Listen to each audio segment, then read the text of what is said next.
Hi, in this video I'll be showing you how to load a file, how to connect a file, how to connect an Excel file into Tableau public. So when you open Tableau, this is the first interface that you see, and to the left of the screen you have various different options from where you can import data. So you have server options, and as well as you have other available options. So when I click on my Microsoft Excel, it will ask me which data set do I want. So import the Superstore complete sample dataset.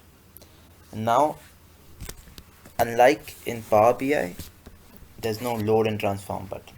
So what I have to do is I have to take my data set, take my particular sheet in the Excel file and drag it here, and then you can see my entire data set here, and then I can drag my second sheet, and now see what happens. This automatically creates a connection between them. So see this symbol, it automatically creates a connection between them. So, and now what do you have to do?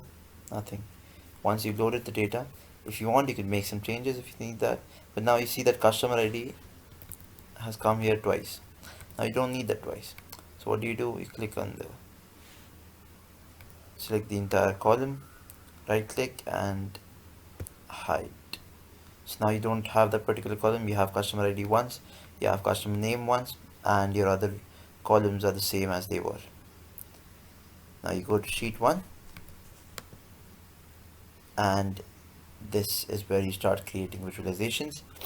So in this video I just covered how to connect a Microsoft Excel file into Tableau.